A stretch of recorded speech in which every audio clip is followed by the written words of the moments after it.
আসসালামু আলাইকুম এভরিওয়ান। তো আমার তো ঈদ ব্লগ শেষই হইতেছে না, যেহেতু আমি ভাইয়ের বাসায় গেছিলাম, ওইখান থেকে এসে আমার বোনের বাসায়।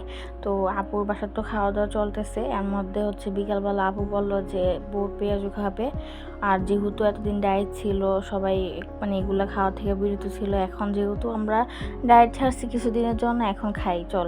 তো আমি বললাম আচ্ছা ঠিক আছে আপু, আসেন নিয়ে আসেন। তারপর আপু এগুলো বানাইছে ঘরের মধ্যে, সব কিছু কিন্তু ঘরে বানানো। তারপর হচ্ছে যে আমি অনেক কাঁচামরিচ খাইছি এটার সাথে।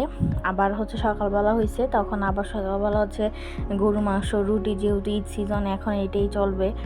আর দুপুরবেলা সবাইকে দাওয়াত করছিল আপু, যে আমার হাজব্যান্ড, তারপর হচ্ছে আমার বড় আপুর হাজব্যান্ড, তারপর বড় আপুর শাশুড়ি, মানে সবাইকে, তারপর আমার ভাইয়ের বউরা সবাই আসবে। তো সবাই খাওয়া দাওয়া চলতেছে, এর মধ্যে আমিও খাওয়া দাওয়া করছি।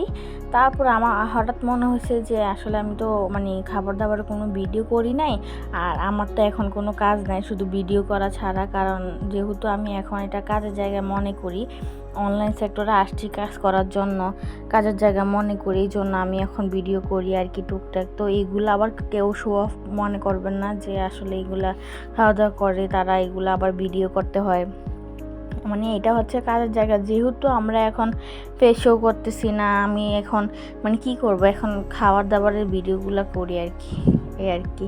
তো এই যে খাপুর অনেক আইটেম করছে, গরু মাংস, তারপর রোস্ট, তারপর পোলাও, আবার হচ্ছে যে যে রুই মাছ, ডিম, এই আর কি, মানে যা যা আপু করছে আর কি।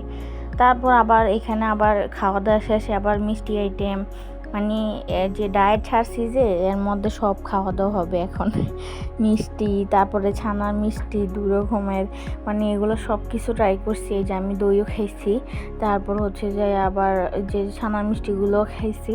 তো এখন কি করার, সামনে থাকলে খাইতেই হবে। আর যেহেতু ঈদ সিজন, সবাই খাওয়া দাওয়া করতেছে সামনে, নিজেরও খাইতে মন চায়, এই জন্য আর কি। এই যে আমি খাওয়া দাওয়া করতেছি, আর মিষ্টিগুলো অনেক মজা ছিল, মানে আর আপুর রান্নাটাও অনেক ভালো ছিল, সব কিছু মিলে অনেক বেস্ট ছিল। ঈদ সিজনে কিন্তু খাইতে মন চায় না, তারপর আপুর এখানে আমি অনেক খাওয়া দাওয়া করছি, এই আর কি। তো এখান থেকে চলে গেছি আমরা হচ্ছে বড় আপুর বাসায়।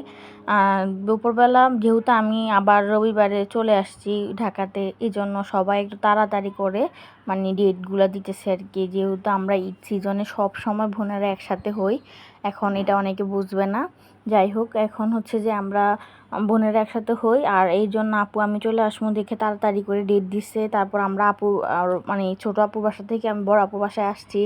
তো এখানে আমার ভাইয়ের বউ আসছে, ভাইয়ের বউ ছেলেটা, মানে আমার ভাইয়ের ছেলেটা রিহান, তো ওর সাথে অনেক দুষ্টামি করতেছিলাম, ও অনেক হাসি খুশি করতেছে, মানে সবার সাথে খেলাধুলা করতেছে। তো এখান থেকে পরবর্তী ব্লগটা রোকসান আপুর বাসায় দিব ইনশাল্লাহ। ওকে, আল্লাহ হাফেজ।